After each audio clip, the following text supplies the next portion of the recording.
Hello friends. आज के इस वीडियो में हम लोग डिस्कस करेंगे डॉट प्रोडक्ट।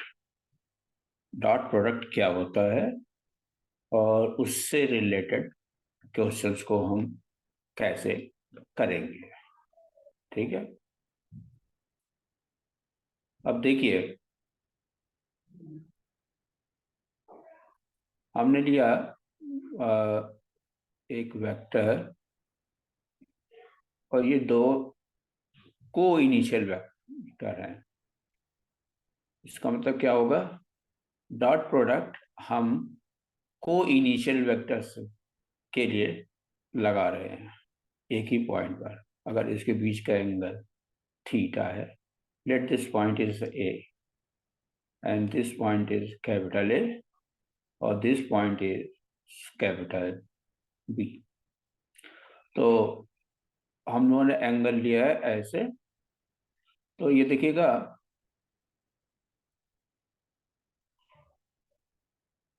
कि A dot B is defined as modulus of vector A modulus of vector B cos theta. ठीक है, अब यहाँ पर हमने जो लिखा है theta A in anti clockwise direction. ठीक है,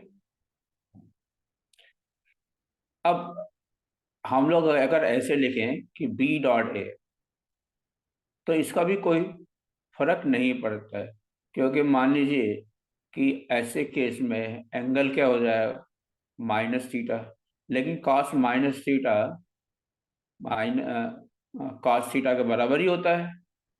इसलिए हम लोग ये बोल सकते हैं कि जो ए डॉट बी होता है that is equal to B dot A. अब ये एक स्केलर क्वांटिटी है, इसका मतलब इसका जो आउटपुट है वो एक स्केलर क्वांटिटी है, राइट। अब हम लोग देखिए, जैसे कि कोई एक वेक्टर है A which is a1i plus b1j plus c1k plus c1k। दूसरा वेक्टर है B a2i plus b2j plus c2k। Then a dot b is equal to a1 a2 b1 b2 c1 c2। इसका मतलब क्या हुआ, देखिए यहाँ पे i डॉट i, इसका मतलब हुआ modulus of i, modulus of i, और इनके बीच का एंगल 0 हो गया, तो ये 1 × 1 × 1 है, तो दिस इज इक्वल टू 1 होता है। इसी तरह से j डॉट j, ये भी होता है, देखिए modulus of j, modulus of j, और इनके बीच का एंगल 0 होता है। It is 1 × 1 × 1 this is equal to 1। Similarly k dot k, ये भी आप देखेंगे modulus of k, modulus of k, और इनके बीच का एंगल 0 है, तो इट इज 1 × 1 × 1 यानी कि 1 होता है। लेकिन अगर हम लोग i डॉट j करें, तो इसका मतलब देखिए modulus of i, modulus of j, और इनके बीच का एंगल कितना हो गया, 90 डिग्री। ये तो हम लोग जानते ही हैं। देखिए ये अगर i है, ये j है, ये k है, तो ये आपस में परपेंडिकुलर होते हैं। ठीक है, ये भी 90 बना रहा है, ये भी 90 बनाता है, ये भी 90 बनाता है। इसका मतलब क्या हुआ कि j डॉट के भी 0 के बराबर होगा और k डॉट i ये भी 0 के बराबर होगा। तो ये जो हम लोग लेकर के आए हैं, इसमें आप देख सकते हैं कि i1 a1 और a2, यानी i डॉट i था इसलिए वहां से a1 a2 बन गया, j डॉट j था इसलिए b1 b2 बन गया। अब ये c1 c2 जो कि k डॉट k था इसलिए ये 1 बन गया।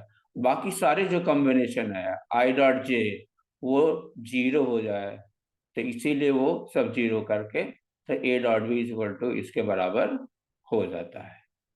अब आते हैं हम लोग, ये देखिएगा, अगर मुझे एंगल निकालना है, जैसे A dot B is equal to modulus of A modulus of B cos theta, इसका मतलब ये हुआ कि cos theta can be as A dot B upon modulus of A modulus of B.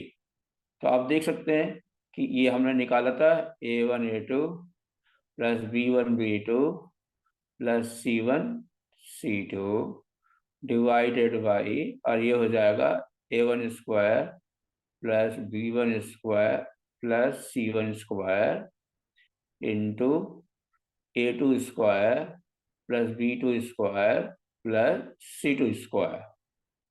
अब पहला case, if theta is zero, इसका मतलब vector A is parallel to vector B.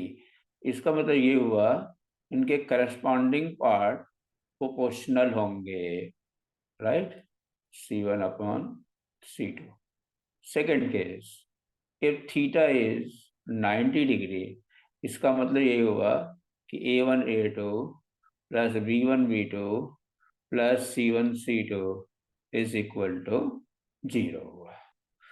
तो इसकी सहायता से हम दो वेक्टर के बीच का एंगल निकाल सकते हैं और उनके पैरेलल होने के कंडीशन को और उसके परपेंडिकुलर के कंडीशन को भी हम लोग निकाल सकते हैं, राइट।